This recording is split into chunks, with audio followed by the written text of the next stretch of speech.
Alright, on to the next page. So imagine you take a long straight wire and you bend it into a circle. Now, those cylindrical loops are going to curl around the wire. So you would have another loop like here, and another loop here, and another loop here, and a loop here, and so forth. Right? So the loops follow that circle. Take a moment and draw which way the arrows should be pointing. Right? These are field lines. Where are those field lines pointing? Well, if you put your thumb here, right, and here are your fingers straight out at first. Here's your thumb. This is the back of your hand. You see how your fingers are first pointing up, and then as you curl your fingers around toward your palm, the lines would curl or point in that same curling direction, like this. So the field lines are pointing up through the current loop, like that, and then they're curling back around on themselves like this. Right? And so this is kind of like a donut shape. Yeah. So number 10, imagine you were to view this current loop here from above.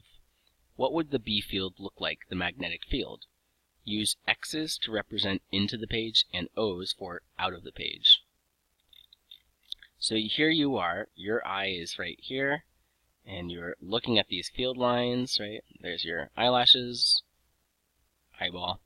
What do you see? Well, you see field lines coming out toward you. That's on the inside, and on the outside, you see the field lines all going down away from you, outside of the current loop. So inside the loop, the field lines are going toward you, out of the page. They're coming out of the page, so we put dots for out of the page. And on the outside of the loop, they're pointing into the page. So we put X's around the loop. And you can still use the right-hand rule, right? If you imagine right here, the current moves this way. So you put your thumb, point your thumb in that direction. Here's your thumb. There's your thumb. And your fingers go up, and then they curl down like this. So they're curling into the page on the outside, and then that curling motion would bring your fingers up out of the page, inside of the loop. Now, in real-world settings, a single current loop is not super effective because it's pretty weak. So instead what we do is we make a coil, or as we call it, a solenoid. Solenoid. Okay. So let's take a moment and draw the field lines through the solenoid, or you can imagine drawing them anyway. Right? Let's say current is going up like that. It's flowing around, and then it's exiting down here. That's the direction of current flow. So where do the field lines point? Well, it's the same kind of thing. Right? Field lines are coming into the page. They're entering on one end and exiting the other end. So you take your hand and let's do it this way. The current's pointing down like this, right? So take your thumb and put your thumb right there, pointing down. You take your fingers and you curl them toward the palm. So the field lines are going to be doing exactly that. They curl out like this, and then they join back up inside, and they travel this way, point this way. That's the process. They link back up. Right? Now this picture 12 shows you that example, and we've actually filled in the field lines. Now a question would be, which way does the current point? Now the current has to be pointing this way, traveling through, and then exiting this way. Because if you put your thumb in the direction of the current, right here, then you curl your fingers. Your fingers are out here. If it's your right hand, you've got to use your right hand. And your fingers would curl in like that, just as the field lines point, and your fingers would curl back out like that. So the current is entering the south pole and exiting the north pole. Now why have I called it north and south? Oh yeah, because it's the exact same picture for a solenoid as what you have for a bar magnet. The B field lines are identical in both cases. So let's write down they're identical. Identical. Wow. Okay, next page, and then we'll be done with this and you can do some practice. The first electromagnetism connection we saw was a charge that is moving produces its own magnetic field. By virtue of its motion, it generates its own magnetic field. Now, that's in addition to the electric field. So it produces an electric field even when it's stationary. That's why we call it electrostatics, because the electric field is generated even when stationary. But if it's also moving, then it produces two fields, electric and magnetic. Here's the second connection. When a charge moves perpendicularly through not its own field, but another field, an external magnetic field, the charge feels a force. And we call that the magnetic force. And it's this F in both equations. The equation is force, the magnetic force, equals the amount of charge in coulombs, and you always make this a positive value. We always make charge positive in our equations. This is true for this unit and also for the electrostatics unit. Coulomb's law, those are positive charges that we use. So even if it's a negative value of Q, you make it positive, times the speed of the charge, times the magnetic field strength, times the sign of the angle between the velocity vector and the B field vector. If you have, and this is for a single moving charge.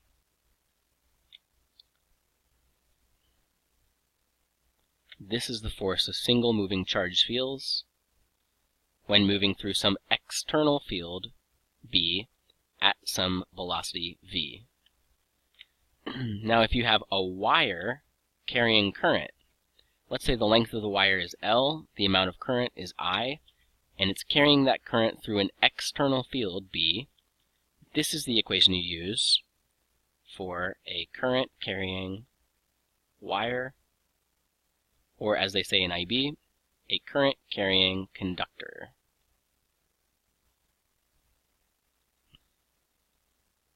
Alright.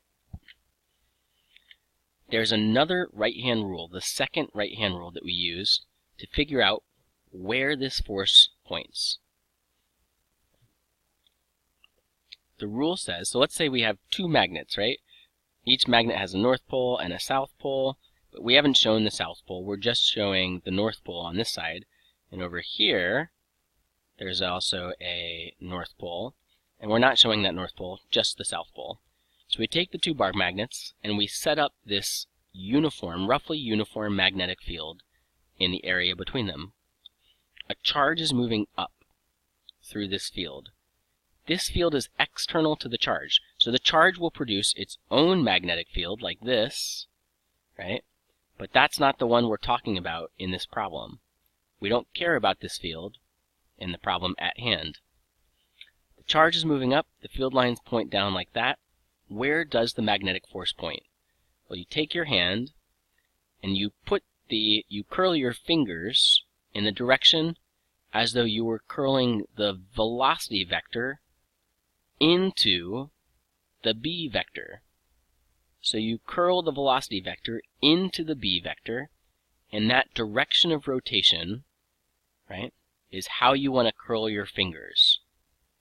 And then you stick out your thumb, and wherever your thumb points, that's where the magnetic force would point. So again, you pretend that your velocity vector is moving, is rotating, and is rotating toward the B field vector. So here's the B field, there's the velocity. You do that, make that rotation, curl your fingers in that same way, and then stick out your thumb to see where the force points. Okay, let's do an example. A wire of length 45 centimeters is carrying 1.5 milliamps, milli is 10 to the negative 3, of current through a magnetic field of uniform strength 2.8 Tesla.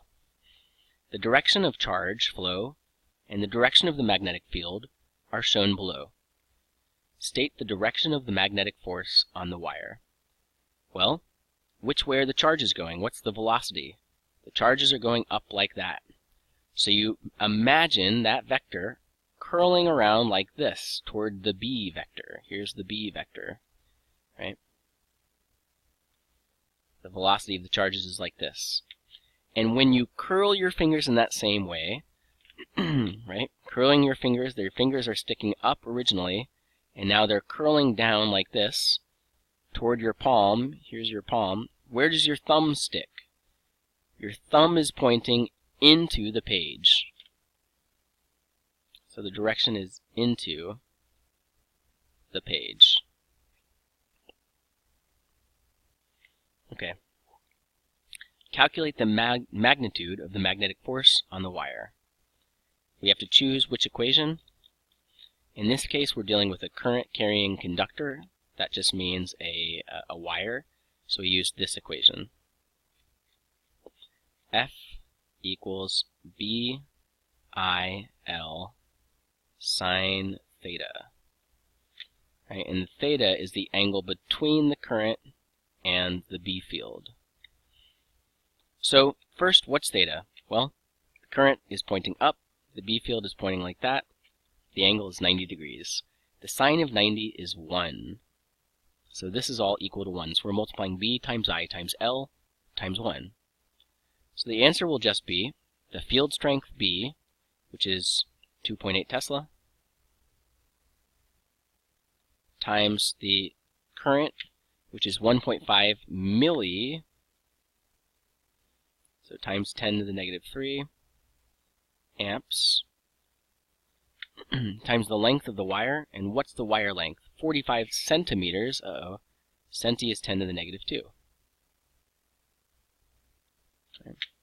So 4.5 times 10 to the negative 2 meters. You plug this into your calculator, and what do we get for the force? 2.8 times 1.5 second EE, negative 3, is 4.5 second EE, negative 2. The answer is 1.89 times 10 to the negative 4 newtons. That's the magnitude of the force. Now, in this case, we used our right hand. Why? Because it said current. We assume current is positive, and we use the right hand for current. If it were a positive charge moving, we would use the right hand again. But if it were negative charge, like an electron flowing through, you would have to use your left hand instead of your right hand. Let's try one more using the right hand rule. We have an electron traveling at 4 times 10 to the 5th meters per second through an external magnetic field of uniform strength 1.6 Tesla. So the second part is going to say, state the direction of the magnetic force on the charge at the moment shown. It's an electron, so we use our left hand. You have to imagine that these X's mean into the page. So you have to imagine curling the velocity vector into the page. And then take your left hand and curl your fingers into the page like that. When you do, where does your thumb stick? It sticks out this way. So the answer to this is to the right. This takes practice, and it's tough to describe in a video, but finish the rest of these problems all the way through number, all the way through number 18, and then we'll be done for the day.